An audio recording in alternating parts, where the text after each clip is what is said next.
শুধু কি আকাশ জমিন সৃষ্টি করেছেন? মানুষ সৃষ্টি করেছেন, গাছপালা সৃষ্টি করেছেন। এই সৃষ্টি নিয়ে গবেষণা করার জন্য, চিন্তা ভাবনা করার জন্য আল্লাহ রসুল বলেছেন, তাফাক্কারু ফি খালকিল্লাহ, তোমরা সৃষ্টি নিয়ে গবেষণা করো, রিসার্চ করো। লা তাতাফাক্কারু ফিল্লাহ, আল্লাহকে নিয়ে গবেষণা করিও না। ঠিক কিনা বলেন?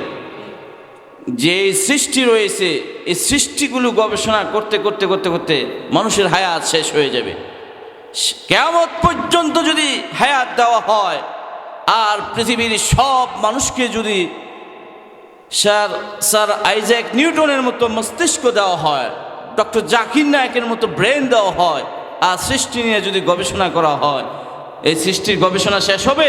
বলেন তো, সুবহানাল্লাহ বলেন। এই জন্য আল্লাহ রসুল বলছে সৃষ্টি নিয়ে গবেষণা করো। আল্লাহর হাবিব বলেন, একটি ঘন্টা যে ব্যক্তি এই সৃষ্টি জগৎ নিয়ে চিন্তা ভাবনা করবে, গবেষণা করবে, তার আমল নামায় 60 বছরের নফল নামাজ আদায় করলে যে সব তার আমল নামায়, সেই সব লেখা হবে। জোরে কোন সুবহানাল্লাহ। আল্লাহ রাব্বুল আলামিন বলেন, ইন্না ফি খালকিস সামাওয়াতি ওয়া ইখতিলাফিল লাইলি ওয়ান নাহারি, আল্লাহ পাক বলেছেন, নিশ্চয় আকাশ এবং জমিন সৃষ্টিতে, রাত্র এবং দিবসের পরিবর্তনে জ্ঞানীদের জন্য রয়েছে একটা নিদর্শন। জোরে কোন সুবহানাল্লাহ। যারা বিবেকবান জ্ঞানী, তাদের জন্য নিদর্শন রয়েছে। তারা চিন্তা করে কিভাবে আকাশটা সৃষ্টি করলো আর জমিনটা কেমনে বিছানা বানাইলো। সুবহানাল্লাহ বলেন। আল্লাহ রাব্বুল আলামিন বলেন, আল্লাহু রাফআস সামাওয়াতি বিগাইরি আমাদিন তারাউনাহা, বিশাল আকাশটা বিনা খুঁটিতে, কোনো দৃশ্যমান খুঁটা ছাড়া আকাশটা ঝুলায় রাখলেন আমার আল্লাহ। চোখ দিয়ে দেখো কোনো খুঁটা আছে কিনা, পিলার আছে কিনা। সুবহানাল্লাহ বলেন। এই ছোট্ট একটা মাহফিল, এখানে কত বাঁশপালা খুঁটি আছে। একটা বিল্ডিংয়ের দিকে তাকান, মসজিদের দিকে তাকান, খুঁটি আছে, পিলার আছে। বিশাল আকাশটা বানাইলো, একটা খুঁটি নাই। জোরে কোন সুবহানাল্লাহ। চোখ দিয়ে দেখো না, এত বড় আকাশটা বানায় রাখলো।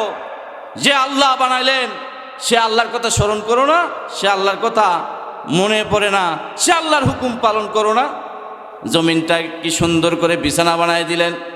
আল্লাহ রাব্বুল আলামিন বলেন, আফালা ইয়ানজুরু ইলাল ইবলি কাইফা খুলিকাত ওয়া ইলাস সামাই কাইফা রুফিআত ওয়া ইলাল জিবালি কাইফা নুসিবাত ওয়া ইলাল আরদি কাইফা সুতিহাত। সুবহানাল্লাহ বলেন। আকাশ প্রাণীর দিকে, উটের দিকে লক্ষ্য করে দেখো, উটটা কিভাবে সৃষ্টি করলেন। এ উট মাল আপলোড করে, এ মাল ক্যারি করে। এ উটের কি কাজ? বিশাল মরুভূমির মধ্যে মালগুলি বহন করে। উট যে মরুভূমির মধ্যে চলবে, শত শত মাইল দূরে চলবে, পানি পাবে কোথায়? আল্লাহ তাআলা কেমনে সৃষ্টি করলেন? উটের ভিতরেই, তার পেটের ভিতরেই একটা টাঙ্কি করে দিয়েছেন 6 মাসের পানি রিজার্ভ রাখার জন্য। যেরকম সুবহানাল্লাহ, সুবহানাল্লাহ বলেন। মসজিদের পানি শেষ হয়ে লাগা, মুসল্লিরা বলে না, এই পানি নাই, ইমাম সাহেব কই ঝামেলা হয়ে থাকে না? কিন্তু উটের মধ্যে 6 মাসের পানি আল্লাহ রিজার্ভ করে দিয়েছেন। সুবহানাল্লাহ বলেন। তারা কি আকাশের দিকে লক্ষ্য করে না? আকাশটা কিভাবে বানাইলেন? পাহাড় কিভাবে বানাইলেন? পাহাড়ের দিকে কি তারা তাকে দেখে না? জমিনটাকে কেমনে বিছানা বানাই দিলাম। সুবহানাল্লাহ বলেন।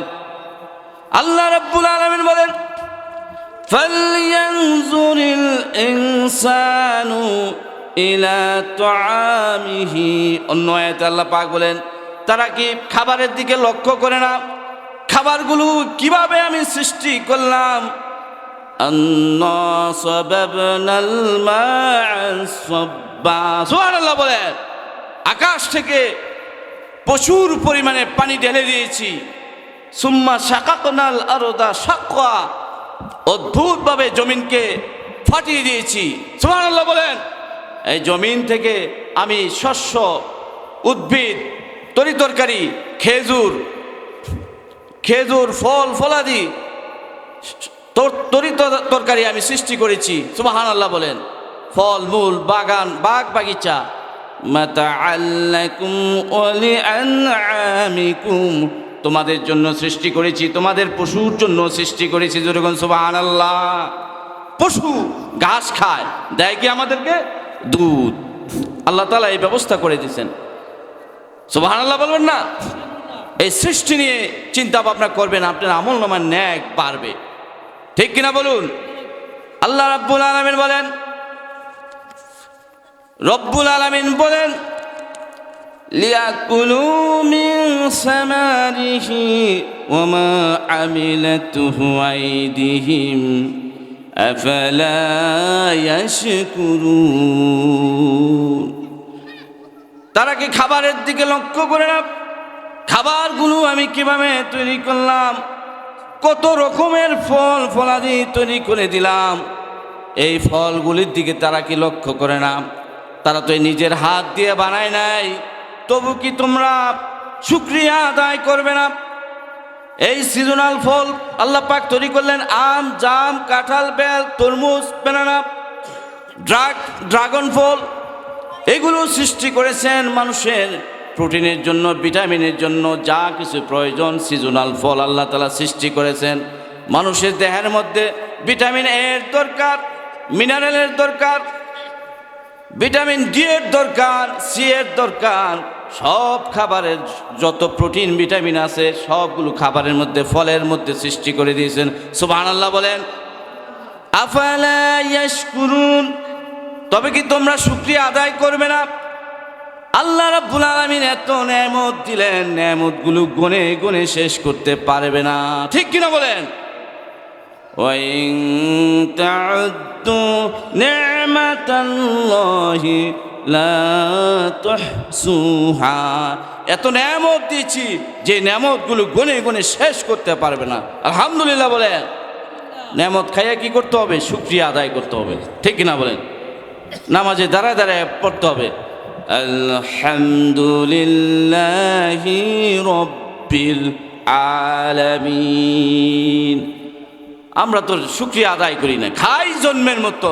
খাওয়ার আগে বিসমিল্লাহ বলি না, খাওয়ার শেষে আলহামদুলিল্লাহ বলি না, জন্মের মতো খানা খাই। আল্লাহকে এই খাবারের হিসাব নেবেন না? কিয়ামতের ময়দানে প্রত্যেকটি খাবারের হিসাব, নেয়ামতের হিসাব আল্লাহ তাআলা নেবেন। ঠিক কিনা বলেন? আসুন সে আল্লাহকে আমরা চিনি, যে আল্লাহ আমাদেরকে সৃষ্টি করেছেন, আকাশ জমিন সৃষ্টি করেছেন। সুবহানাল্লাহ বলেন। আল্লাহ রাব্বুল আলামিন কোরআনুল কারীমে সৃষ্টির ব্যাপারে আল্লাহ রাব্বুল আলামিন বলেন, লাকাদ খলাকনাল ইনসানা মিন আহসানি তাকওয়িম। আল্লাহ পাক তীরের কসম, জাইতুনের কসম, মক্কা নগরীর কসম খেয়ে বলেছেন, নিশ্চয়ই আমি মানব জাতিকে সুন্দরতম আকৃতি দিয়ে সৃষ্টি করেছি। সুবহানাল্লাহ বলেন। কি সুন্দর করে মানুষটা বানালেন। দুটো চক্ষু দিলেন, এই ছোট্ট চক্ষু দিয়া বিশাল আকাশ দেখি আমরা, গাছপালা, তরুলতা, মা বাপ, ছেলে মেয়ে সব কিছু দেখতে পারি, ইউটিউব দেখতে পারি। এই চক্ষুটার নেয়ামত, এই নেয়ামতের শুকরিয়া আদায় করে কি শেষ করা যাবে? বলেন ভাইরা, শেষ করা যাবে? আল্লাহ পাক বলেছেন, আলাম নাজআল লাহু আইনাইন ওয়া লিসানান ওয়া শাফাতাইন। আমি কি বান্দা তোমাকে দুটো চক্ষু দেই নাই, দুটো ঠোঁট দেই নাই? সুবহানাল্লাহ বলেন। এই চক্ষু দিয়া কত নেয়ামত আমরা দেখতেছি, আর এই জিহ্বা দিয়া কত নেয়ামত আমরা ভক্ষণ করি। এই জিহ্বার মধ্যে কত রকমের স্বাদ দিয়েছেন। কই মাছ খেলে এক ধরনের স্বাদ, বল মাছ খেলে আরেক ধরনের স্বাদ। বিজ্ঞানীরা বলেন এই জিহ্বার ভিতরে 3000 রকমের স্বাদ দিয়ে দিয়েছেন। যেরকম সুবহানাল্লাহ, সুবহানাল্লাহ বলুন। এই যে বিশাল আকাশ দেখতেছেন, এই আকাশ থেকে যে সূর্য আছে, 9,30,00,000 মাইল দূরে এই পৃথিবী থেকে এই সূর্যের আলো যদি না আসতো জমিনে, গাছপালা, তরুলতা, শাক সবজি, ফল ফলাদি কিছুই জন্মাইতো না। ঠিক কিনা বলেন? আল্লাহ তাআলা এত দূর থেকে সূর্যের মাধ্যমে আমাদেরকে নেয়ামত দিচ্ছেন, আলো দিচ্ছেন। শুকরিয়া আদায় করা লাগবে না? বলেন, শুকরিয়া আদায় করতে হবে কিনা? বেশি বেশি শুকরিয়া আদায় করলে আল্লাহ পাক নেয়ামত বাড়ায় দিবে। ঠিক কিনা বলেন?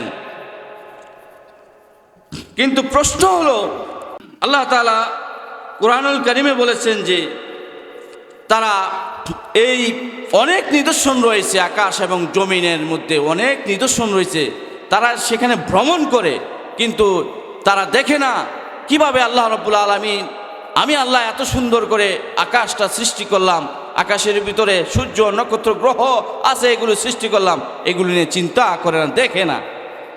বিজ্ঞানী স্যার আইজ্যাক নিউটন তিনি 6 ইঞ্চি একটা টেলিস্কোপ আবিষ্কার করে সূর্য নক্ষত্র এগুলো দেখলেন, দেখে এত সুন্দরভাবে এগুলো ভ্রমণ করতেছে, সাঁতার কাটছে, এগুলো দেখে তিনি বললেন, নিশ্চয়ই এর পিছনে একজন স্রষ্টা রয়ে গেছে। সুবহানাল্লাহ বলেন। তিনি বলছেন একজন স্রষ্টা আছে। আর আমাদের দেশের কিছু শিক্ষিত লোক তারা বলে দেয়ার ইজ নো গড, স্রষ্টা বলতে কিছু নাই। নাউজুবিল্লাহ বলেন। তো আল্লাহ রাব্বুল আলামিন এই সৃষ্টি জগৎ, এই জগৎগুলোকে নিয়ে চিন্তা ভাবনা করতে হবে। তবে আল্লাহকে নিয়ে চিন্তা করা যাবে না। আল্লাহকে নিয়ে চিন্তা করলে কি হবে? পাগল হয়ে যাবে, পাগল হয়ে যাবে। আজান হয়ে গেছে, তার বেশি দেরি করব না, সময় কম। আমাদেরকে তৌফিক এনায়েত করুক, আমরা যেন আল্লাহর সৃষ্টি নিয়ে গবেষণা করি, তবে আল্লাহকে নিয়ে গবেষণা করব না। আর আল্লাহর সৃষ্টির নেয়ামত খেয়ে আমরা শুকরিয়া আদায় করব কার? আল্লাহ। নামাজ পড়ব, সন্তানদেরকে নামাজের জন্য নির্দেশ করব, সৎ পথে চলবো, মিথ্যা কথা বলবো না, ওয়াদা খেলাপ করব না, মানুষের হক নষ্ট করব না। আমরা কি রাজি আছি? আল্লাহ পাক তৌফিক এনায়েত করুক। আসসালামু আলাইকুম ওয়া রাহমাতুল্লাহ।